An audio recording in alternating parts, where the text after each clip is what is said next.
नमस्कार, सहर्ष स्वागत. हडीगाव आयोजित पावसाळी रबर बॉल क्रिकेट स्पर्धा 2 दिवसांचा खेळ मागे पडलाय. चुरशीचे सामने पाहायला मिळालेत आणि आज दुसऱ्या दिवशी शेवटचा सामना विहान स्पोर्ट्स सायल क्रिकेट टीमने सामना जिंकलाय आणि या टीमच्या ओनर उर्मिला परब मॅडम आमच्यासोबत जोडले गेले आहेत.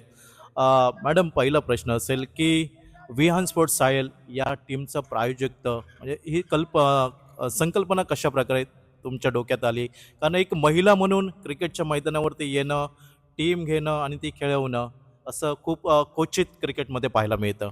नाही, तुम्ही बरोबर बोललात, की महिला ह्याच्यामध्ये कमी प्रमाणात येतात. पण मला असं वाटलं, की ह्याच्यामध्ये महिलांनी येणं गरजेचं आहे आणि माझ्या साळेल गावाचं नाव कुठेतरी मोठं व्हावं, ही माझी इच्छा आहे आणि त्याच्यात माझा खारीचा वाटा कुठेतरी असावा, म्हणून मी हे प्रयत्न करत आहे. आणि त्याच्यासाठी आपले कॅमेरामन अजित आचरेकर यांनी खूप मला सपोर्ट केला. त्याच्यासाठी त्यांचा आधी थँक खूप.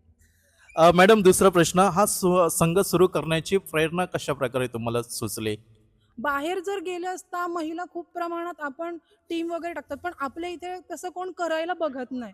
तर म्हटलं का जाणे, म्हणजे मला वाटलं की मी कुठेतरी सुरुवात करावी, म्हणून मी एंट्री केली. की म्हटलं जाऊ दे, जे होईल ते नशिबाचा भाग असेल, पण सुरुवात आपण करावी कुठेतरी, की जेणेकरून विहान स्पोर्ट म्हटल्यानंतर साळेले गाव आलं पाहिजे. म्हणून माझ्या मनात ही संकल्पना आली.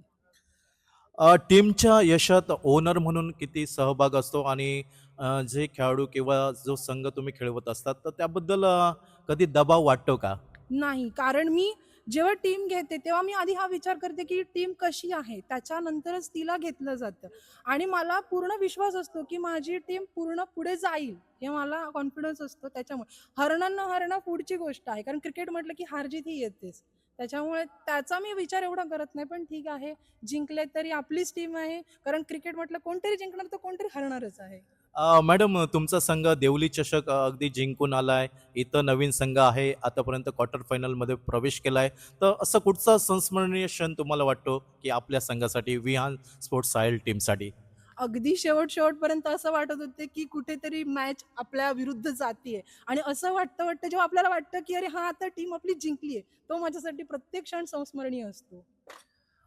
एक ओनर म्हणून विहान स्पोर्ट टीमच्या तुम्ही मालकीन आहात, तर महिलांचा सहभाग क्रिकेटसाठी कशा प्रकारे असला पाहिजे आणि येणाऱ्या काळामध्ये तुम्ही आहात स्वतः अजून जर महिला पुढे आल्या तर अगदी क्रिकेटमध्ये महिलांचाही सहभाग वाढता पाहायला मिळेल. हो, कारण जर आपण एंट्री केली, महिलांचं नाव झालं, तर एकाने केल्यानंतर निदान 4 लोकं तरी करतील. तर त्याच्यामुळे मला वाटतं, की प्रत्येक महिलांनी, म्हणजे ज्यांना वाटतं, की आपण कुठेतरी नाव करावं, तर क्रिकेट पण मध्ये आपण नाव करू शकतो. कारण आता क्रिकेटमध्ये महिला बाहेर खेळायला जातात, तर ओनर म्हणून पण आपण सुरुवात करणं गरजेचं आहे. असं. मॅडम, हडीगाव आयोजित या मोसमातली मालवण तालुक्यातली 9वी क्रिकेट स्पर्धा आणि सगळ्यात मोठी क्रिकेट स्पर्धा, सगळ्यात मोठं पारितोषिक या स्पर्धेमध्ये आहे. तर ही स्पर्धा तुम्हाला कशा प्रकारे वाटली आणि टीम ओनर म्हणून टीम तुमची खेळते जिंकली आहे आणि पुढचा प्रवास कसा असेल? नाही, रबर बॉलच्या म्हणजे क्रिकेट स्पर्धेमुळे खरंच, म्हणजे आज पहिल्यांदा वाईट देते, त्याच्यामुळे थोडी धाकधूक आहे. बट खरंच खूपच भारी वाटतंय, की शेवटच्या क्षणापर्यंत वाटलं, की अरे मॅच हातातून जाते, पण आता जिंकलो. खूप असं क्वार्टर फायनलला गेल्यानंतर खूप भारी वाटतंय आणि मला असं वाटतं, की उद्या पण टीम आमची चांगल्या प्रकारे खेळेल. अभिमान. धन्यवाद मॅडम. या होत्या आमच्यासोबत विहान स्पोर्ट्स सायल टीमच्या ओनर उर्मिला परब मॅडम. तुमच्या टीमसाठी मनपूर्वक शुभेच्छा. क्वार्टर फायनलमध्ये संघ पोहोचलाय आणि उद्या तो संघ तुमचा अंतिम फेरीत पोहोचण्यासाठी आमच्या मंडळाकडनं लाख लाख शुभेच्छा. कॅमेरामन अजित आचरेकर सहित मी प्रदीप देवलकर थांबूया इथं. वाट पाहूया उद्याच्या दिवसाची. उद्या या स्पर्धेचा ग्रँड फिनाले असेल आणि ही क्रिकेट स्पर्धा जर तुम्हाला मैदानावरती यायला जमलं नसेल तर झूप स्टुडिओ या यूट्यूब चॅनलवरती क्रिकेटचा आस्वाद घेऊ शकता.